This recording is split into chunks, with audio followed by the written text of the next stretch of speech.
Alors, bienvenue. Aujourd'hui, on va se plonger dans un monde absolument fascinant, celui de la communication non verbale. Parce que vous savez, ce qu'on dit avec des mots, ce n'est vraiment qu'une toute petite partie du message. Le vrai dialogue, lui, il se passe bien souvent sans un seul son. Et regardez-moi ce chiffre, 80%. Jusqu'à 80% de ce qu'on communique, eh bien, ça ne passe pas par les mots. C'est juste énorme, non? Ça veut dire que la plupart du temps, c'est notre corps qui parle, et il parle bien plus fort que notre voix. C'est ce langage-là, ce langage silencieux, qu'on va essayer de décortiquer ensemble. Et ça nous amène à cette idée centrale. L'art de décoder l'invisible, ça commence là où les mots s'arrêtent. En gros, cette analyse, c'est une invitation à regarder au-delà des paroles, à apprendre à lire ce que les gens pensent, ce qu'ils ressentent, même quand ils ne le disent pas. Allez, c'est parti. Ok, alors on entre dans le vif du sujet.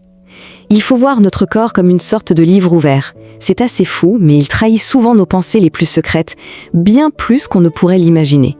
Et ce qui est incroyable, c'est que ça ne s'arrête jamais. Il n'y a pas de bouton off. Qu'on soit en pleine réunion, à un rencard, ou même juste en train d'attendre le bus, on est constamment en train d'émettre des signaux sur ce qu'on ressent. La confiance, la nervosité, l'intérêt, ou au contraire l'ennui. Maintenant, voyons un truc super intéressant. Comment des gestes qui ont l'air de rien peuvent en fait révéler des états d'esprit totalement opposés. D'un côté, on a les signaux de la force, de la confiance, et de l'autre, ceux qui montrent plutôt de la défense, de la réserve. La confiance, ça se voit, ça se sent, c'est très physique. Une personne qui prend de la place, qui s'étale un peu sur sa chaise, qui adopte une posture large, eh bien elle projette une image de dominance. Un menton qui se relève, ça peut même vite glisser vers l'arrogance. Et même un truc aussi simple que de croiser les jambes quand on est assis, ça peut trahir une ambition assez forte. Et puis, à l'inverse, on a les gestes de fermeture. Le fait de se toucher le menton, c'est un signe de grande prudence, un peu comme si on était en train de peser le pour et le contre. Les bras croisés, ça c'est le grand classique, C'est une barrière physique qui traduit souvent une forme d'obstination ou un désaccord. Et si la personne se penche en arrière en plus de ça, là c'est un signal assez clair de désintérêt ou en tout cas d'une posture défensive. Justement, revenons sur ce geste des jambes croisées. C'est super intéressant, parce que ce n'est pas forcément une posture de fermeture. Bien souvent, c'est plutôt la marque d'une détermination tranquille, assez typique des gens qui ont de l'ambition en fait. Mais attention, il ne faut pas le confondre avec les jambes croisées. Là, on crée une véritable barrière. On n'est plus dans l'ambition, on est souvent dans un signe de résistance ou d'opinion bien trempée. La nuance est subtile, mais elle est vraiment essentielle.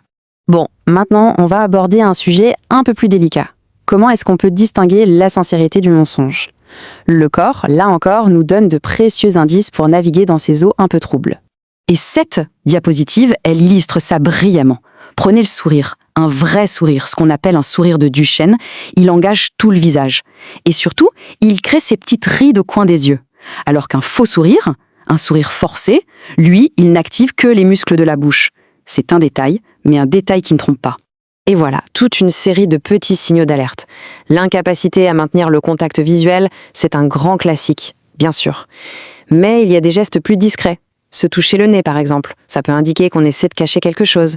Se frotter la nuque, ça trahit un malaise, une insécurité. Et un clignement des yeux, beaucoup trop fréquent, c'est souvent une réaction physique au stress. Et le point crucial ici, c'est que les indices ne sont pas que physiques. Le choix des mots est tout aussi révélateur. Quelqu'un qui utilise tout le temps des mots comme « probablement » ou « peut-être », ça montre une personne qui n'est pas vraiment sûre d'elle ou de ce qu'elle est en train de raconter. Mais pour contrebalancer tout ça, voilà un signal de confiance très très fort. Montrer les paumes de ses mains, avoir les mains ouvertes, c'est un geste universel qui symbolise l'honnêteté, la transparence, qu'on n'a rien à cacher. C'est vraiment un geste d'ouverture.